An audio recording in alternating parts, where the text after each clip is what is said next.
What are the strategies or the techniques have you found helpful in managing your focus and attention? I find I usually exercise mostly. Most of the times, I try my best to exercise, take walks, and whatever that I'm doing, music especially, I'll come back to it, and then I go into like full focus, and then I give myself a break again, and then I go walk somewhere again. I think that with anything that I do, whether it's washing dishes or making music, I have to take breaks. So like when I take those breaks, then I remember, I have the dishes to do. I would go back and just wash them, for example, or I have some music to finish up, and I'll get back to it. Yeah. Mm-hmm. That answers that very well? Okay. Yes. All right. So how can people support you when you're doing tasks that may be a bit challenging for you because of your symptoms of having the ADHD? I have to be reminded every time. Like, I have to be constantly reminded, which is annoying for me as well, even them, but growing up, I have to be reminded to do things. I have to be reminded. So when you remind me, that helps a lot. Okay, so a reminder alone helps. Is there anything else that could help? Well, I'm not sure at the moment. I'm not sure at the moment right now, but that's all has ever. That stand out mostly. I stand out also, like people, like that's how people, like, I have to be reminded, and I have to be pushed as well. Like I have to literally be like pushed to be like, all right, Sheldon, if you get out of this funk, it's a self-motivation. Finish this, self-motivation. Like I really need the self-motivation. Okay. Yeah. Are there any specific environments or conditions that help you to stay more focused and more organized? Environment would be probably at a river or a beach. Okay. One of those places. And because I live too far from the rivers or the beaches, those would help. I've never tried being out of a different country. I feel like traveling would help me to be more focused and organized. But when I see different things and I talk to different people, especially when they're nice people, that would give me the confidence to go back home and like, focus and to deal with other things. Okay. How would you define ADHD? What would have been your personal definition of it? It's annoying. It's annoying because your most of your confidence is cut down. But there is no borderline when it comes to ADHD. There's no form of borderline. It's either you're super confident or you're super low. And okay, so it's always an extreme. It's always an extreme. Yeah, it's always an extreme. You're extremely happy or you're extremely depressed. There's no form of like balance. Like so, basically the whole problem with ADHD is balance. And so it's like sometimes you're super isolated or you're super social, depending on where you are. Which go back to environments as well. But for me, it's there's no borderline for me. So is it that you would mostly or mainly experience like adrenaline rush? Oh yeah. Sometimes I experience that, or sometimes I experience such an adrenaline rush and I crash so bad. Wow. Yeah. Wow. Yeah. So it's that's like intense. my adrenaline rush straight talk. It's like it's like a kamikaze plane, Right. So like you're flying in the air, you have to crash into it. There must be something that you have to crash into. Yeah. But yeah, that's basically what. Okay. Were you self-diagnosed or were you diagnosed by a medical doctor? I was diagnosed by a doctor called Paul Arden when I was 15, 16 years old. But how I can recall how my mother used to talk about how I used to move up and down so much, get lost, and I was super active, couldn't concentrate in school. I had like short-term memory problems. I still have it still, and I have terrible short-term memory problems. And so I got diagnosed by Mr. Arden. Okay, but that sounds a bit close to having autism also. Not full-fledged, but similar to autism. And I've realized that even when I'm around like my family members right now, I feel very, I wouldn't say the word stupid, but I just feel like I'm on a different side of it. Yeah, out of place, out of the spectrum. Like basically anywhere where they're highly intelligent people and speaks about things that I don't know Mm-hmm. about. And when they look at me and my impulsiveness, they're ready to judge and say, "Why you do that?" I Yeah, don't people don't really understand. I can't understand. tell them. Yeah, when they don't understand, I it's like can't it's so tell them. weird. Like, what's wrong with you? You can't be normal. But that's the thing. We Yes, have to I get actually that. educate people on all these type of conditions, because as much as they're judging you, it can be a case that they themselves have this, similar issues, or probably other mental issues that they don't even recognize. Right. Mm-hmm. All right. So, in what ways do you prefer to communicate or receive information when it comes on to being understood and being clear? Um, just don't be mean. Like, especially at this age, it's like I'm 36, I'm a grown man now, but people are just so mean and insensitive Yeah, so we want them towards to be more whatever. amicable when they're approaching you in terms of communication. Yeah, like try to understand why I do these things so that I can be able to help you understand why I do these things or why I move a certain type of way, Right. Not everything that I do is excusable though, like no excuses. But there's You have a condition that triggers something. I have a condition that triggers something sometimes. And without, like one example is my hunger. When I get hungry and and especially when I don't have any money, I'll probably see what is in the kitchen, and probably something is not for me in the kitchen. Right. I'll just eat it because the impulsiveness, I'm hungry. Sometimes I interrupt conversations. Sometimes, like when you're talking, I interrupt sometimes because I don't want to forget what I had in my mind. You don't lose the chain of thought. Yeah. So that kind of remind me Kanye West. Kanye West have that, trust me, adrenaline rush. He can't stay still, and he's so creative. It's like a genius. Yeah. Pretty much. Mm-hmm. I think him daughter have it. The first child, yeah. I think she has that, or she has something else, but she has a condition. All right, so when you're setting out your goals and priorities for, today or for the week, how do you go by doing that? Because I know you mentioned that, you have to be reminded, but in a case where you don't have somebody that can remind you, what technique do you use? I usually, I have this whiteboard that I bought, and I write them down. Mm-hmm. I usually write down, especially my long-term goals, I write them down.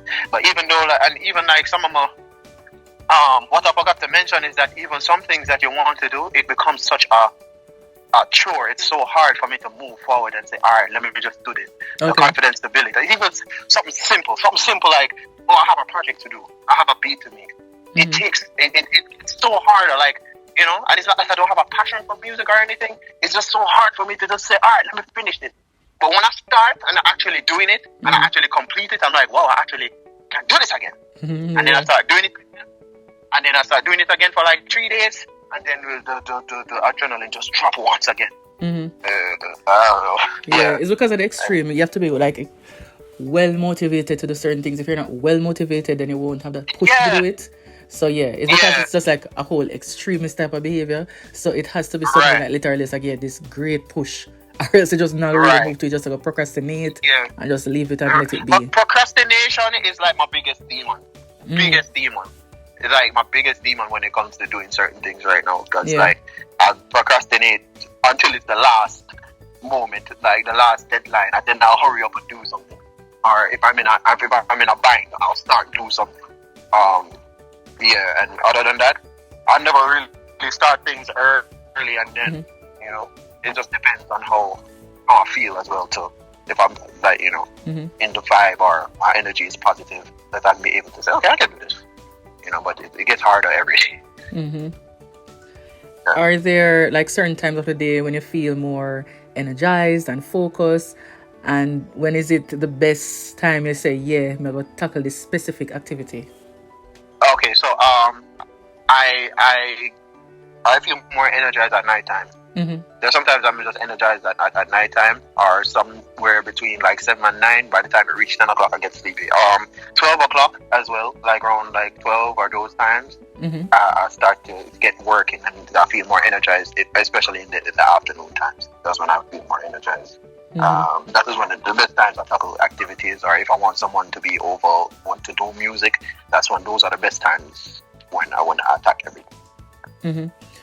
So let's say your friends, you're hanging out. Many people might just say, oh, just let him stay or whatever. But what are the challenges you may face, like being around friends? Like you think they still don't get it, even though they might say, okay, it's cool, they can be around us without a problem. But you still realize there is something there that sticks out and say, boy, them not really understand. Yeah, I have a lack of confidence when I'm around people. I have a lack of confidence that are my impulse ways. People, I can't answer that properly because I don't really have much friends that I go out and hang around with. It's only like one place I go when I'm in the game shop. Well, so I can socialize with everybody because the same interest is there, video games. So I can socialize with everybody I want. Right. That is where I am the best at being myself when I'm around people like that because we have the same interest. Studio, same thing. When I go to other people's studios, it's the same thing. Because music is another thing that I do. Yeah. So, but I don't really. And I think the way how I am is one of the reasons why I don't have much friends now. Right.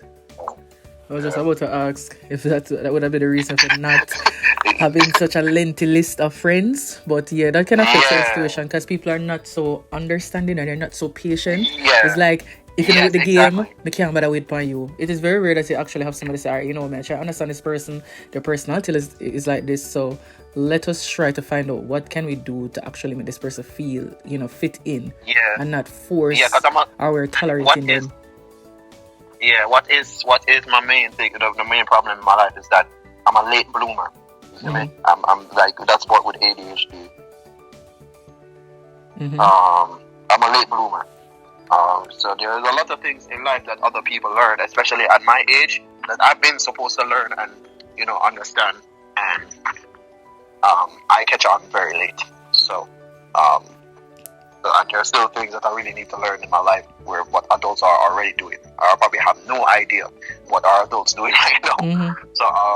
So yeah, I'm a late bloomer, and then you have some people who are not, like you said, not as patient with me because I need to learn so many things in my life. Where men, especially as a man, especially that I really needed to learn to go out in the world and try to get along with everybody. Yeah. When they diagnosed you, did they say that it was just something that you developed, or was it like genetics? They ever really did deep research? No, they never really did. He never really did like a deep research, but I feel like, my mother always said, I have ADHD too, but I'm like, Mommy, you're not a vitamin girl. You've always been working all the time. You find a way to channel that, like you channel that in a different way. Yeah. But I don't think she has ADHD because she does everything. Me, I'm limited to things, and she's like, I need you to have $1 million mindset. I need you to feel confident. I need you to feel this. I need you to feel that. I want you to get this. Please believe in yourself. You can't force encouragement on people. Everybody retain things differently, so you have to find a way. So she might say to somebody and like, yeah, I like this drive. But then you have somebody where you literally have to sit down with them and say, you're going, I want you to be great. Plus, I want you to do this. Plus, you have to just find a technique, find a method in which you can just deliver it to a person depending on who they are. Right. People might say, oh, well, you're a big man or you're a big woman, you're supposed to can this, but that's not how it works. Everybody's brain is different. Right. Everybody's brain is different. And I don't even know where my confidence has gone. You know what I mean? Like, I don't know. Maybe it is my diagnosis because I've been struggling with it from a long time. I'm not as confident as everybody else. I'm not as, you understand? But I want to, like how everybody is finding a way to make things happen. Right. I still find a way to make things happen. I just don't want to do it their way. The 9 to 5 thing, I don't want to do that. Yeah, that's the next thing I was going to touch on, because I think that persons who suffer from this condition should be more independent in terms of becoming like an entrepreneur. Because working with people in their company is not going to be the best thing. People might say, oh, you have to just learn, but that's not how it works. Yeah. Persons like those, because they bloom late or they learn a specific way, it is best for them to have something of their own. understand them condition more, find where they have this passion or where the perk or peak is, and kind of work along the line if you develop it in something that's a career that can pay. But I really believe that persons who suffer from the condition, you know, them really outline for be entrepreneurs, to be honest. Yeah. It's like I said, them have to do them own thing, to be honest, and it work. Right. Yeah, that's how I feel every day. I just feel like there's something that I can do for myself in order for me to, earn, and in order for me. But doing it around people will mess up the vision that I already have. And then, the creativity, the creativity doesn't stop. Some people might have an idea and it stop right there. So it's just a constant creativity, just keep flowing. So it's like it can't stop. Like 1, 2, 3, 4, 5. It's a move. Yeah, right. Yeah, and and I have a lot of creativity, but my lack of consistency is stopping me from even creating what I want to create. And that's one of the problems that I have as an ADHD. So I have I'm not consistent. I mean, when being the age in the hyper over me, hyper, like I can walk around and go this place and go that place, but like to me, to sit down and be still and say, all right, let me focus on this. Even when like I'm making beats, which I love to do, I find myself rushing. You see me? That's why I make beats so quickly. And they're like, oh, you do this so quickly? Because I just want, it sounds bad, but I just want to get it over it. I don't want to sit, don't mix it, clean it, none of that, because I don't want to my brain don't want to spend so much time. That's why I get up, I take a walk, or play Mortal Kombat or something, and then come back to it. So, yeah. But even though you're diagnosed with a condition, do you think that you understand the type of condition that you have, or just know a few things based on probably what the doctor told you, or probably what you heard? Did you actually do your in-depth research to say, okay, let me understand the condition a little bit more to navigate a bit better? Yes. Oh yes, I've done so many researches. I've done researches. I have this lady that I watch sometimes. I don't watch all right because I can't sit down and concentrate and listen to her. But sometimes where sometimes when I try to grasp and understand the reason why I do certain things, the reason why I move a certain way, or the reason why I don't have much confidence. And it all comes down, and most of it all comes down to like taking the ADHD or taking the meds. Because when they do that now, all of that, what the men like build up, give what they lack. For example, like they give what they lack. But so, like, don't you become dependent on medication? What if you run out of supply, no way of getting supply, and you're in a zone where you have to just depend on curbing that condition? Because we can't too dependent on medication, because at the end of the day, it might be fixing one thing, but what about the side effects? So is there any side effects with taking the medication? Oh yeah. Well, I haven't been on my medication for like almost 7 years now, because I can't afford them right now. But the side effects that I remember is that I've become very sleepy. I get very edgy. There are times when I lose focus. I lose focus, and so not much side effects for me to be like, oh man, I'm getting crazy or nothing like that. It's just I just become just like everybody else, except on a spectrum certain way. That's basically. I just go back to square one. Like all of the symptoms of ADHD just come back up. Okay. And, that's basically what it is. Yeah. When I'm not on it. Yeah. Okay. Well, I just think that you can continue doing the same reminders, and the whiteboard is good. You mentioned that whiteboard is good. The sticky notes, having the notes written down and sticking it on the wall. I think doing something that's very artistic will help a lot. Trust me, it help a lot. Yeah. Yeah, I have a whiteboard that I write down stuff, and I write them down, but I don't complete everything. You understand? Yeah, but I'll be like, oh yeah, I did this. Oh yeah, I did this. But like, there are some things that I still haven't completed. But when I look on the whiteboard, I say, alright, I'm going to attack this today. I try my best to attack this today, and I might procrastinate a little bit, but I say, alright, I'm going to attack this today. So I have to talk to myself so hard, talk to myself. Sheldon, alright, concentrate. Do this beat, finish it, send it. Don't take your time with it. I have to talk to myself all the time. And that is good. That's good. Yeah, and that is one of the things that helped me. Like, I have to keep talking to myself. I say, oh, yeah, this person, I have this to do. I have this to do, and I have that to do. But then I do so much, and then, like, there's still little things that I forget to do. Because somebody will call me and remind me, say, yo, Ray. But yeah. Well, I'm glad that you're comfortable enough to talk about the condition, because I know some persons shy away from it and they don't really understand the condition and they can't necessarily accept that they do have it. But I think a lot of persons suffer from it and don't even know. Yo, I'm telling you, like, especially in Jamaica, people don't care about mental health. Just work it off. Go get some pills. Go drink some water. Yeah. I mean, But thanks for sharing your experience firsthand with the condition. awesome. Yes. Thank you.